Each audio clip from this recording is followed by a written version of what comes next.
भूतिया पेड़। किसी जंगल में सभी जानवर मिलजुल कर रहते थे। उसी जंगल में एक बहुत घना पेड़ भी था। सभी जानवर उस पेड़ से दूर ही रहते थे, क्योंकि उन सब का मानना था कि उस पेड़ पर भूत रहता है। एक दिन जंगल में भालू आया और वह रहने के लिए जगह ढूंढने लगा। मैं इस जंगल में तो आ गया, मगर अपनी गुफा कहाँ बनाऊं? तभी भालू को वो भूतिया पेड़ दिखता है। यह जगह थोड़ी डरावनी लगती है, पर यहाँ शांति बहुत है। मुझे अपनी गुफा यही बनानी चाहिए। भालू उस पेड़ के नीचे पहुँचता ही है कि तभी वहाँ बंदर और हाथी आ जाते हैं और भालू को वहाँ अकेला देखकर बंदर बोलता है, अरे भालू भाई, तुम यहाँ अकेले क्या कर रहे हो? मैं यहाँ रहने के लिए गुफा बना रहा हूँ। भालू भाई, तुम यहाँ अपनी गुफा नहीं बना सकते। यह जगह सुरक्षित नहीं है। सुरक्षित नहीं है? तुम कहना क्या चाहते हो? हाथी भाई ठीक बोल रहे हैं। इस पेड़ पर तो भूत रहता है। तुम मेरे घर के नीचे अपनी गुफा बना लो, वहाँ तुम्हें कोई परेशानी नहीं होगी। अगर यह सच है तो मैं अपनी गुफा बंदर भाई के घर के नीचे ही बनाऊंगा। तीनों वहाँ से चले जाते हैं। भालू अपनी गुफा ठीक उसी पेड़ के नीचे बनाता है जिस पेड़ पर बंदर रहता था। भालू निश्चिंत होकर वहाँ रहने लगता है। एक दिन भालू जंगल में घूमने के लिए निकलता है। घूमते घूमते वो उसी पेड़ के नीचे जा पहुँचता है। अगर इस पेड़ पर भूत रहता है तो वह मुझे इतने दिन से दिखाई क्यों नहीं दिया? मुझे लगता है यहाँ जरूर कुछ गड़बड़ है। भालू के ऐसा कहते ही पेड़ के ऊपर से आवाज आती है, तुम यहाँ आ तो गए हो, लेकिन जा नहीं पाओगे। मैं तुम्हें खा जाऊंगा। कौन है यहाँ? मैं इस पेड़ पर रहने वाला भूत हूँ। भालू डर कर वहाँ से भाग जाता है। भूत भूत, भागो भागो। अपनी गुफा में पहुंचकर भालू बंदर को बुलाता है। अरे भाई, क्या हुआ? क्यों चिल्ला रहे हो?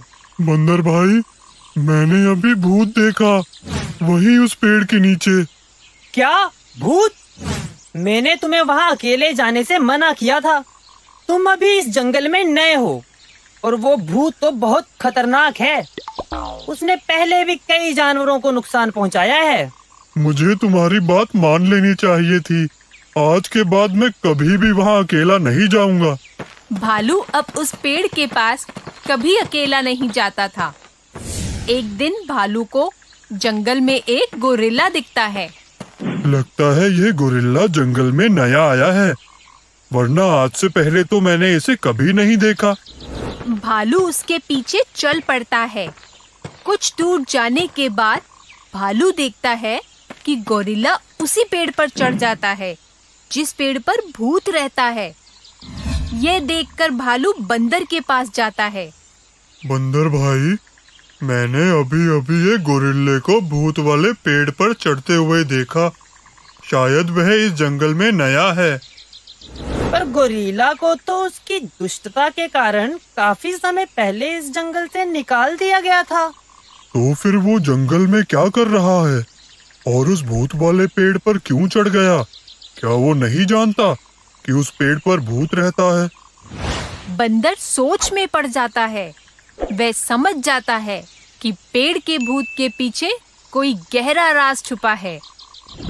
बंदर रात को भूतिया पेड़ के पास ही एक पेड़ पर चढ़कर छुपकर चिल्लाता है, अरे वाह, बहुत दिनों के बाद किसी गोरिल्ले की खुशबू आ रही है।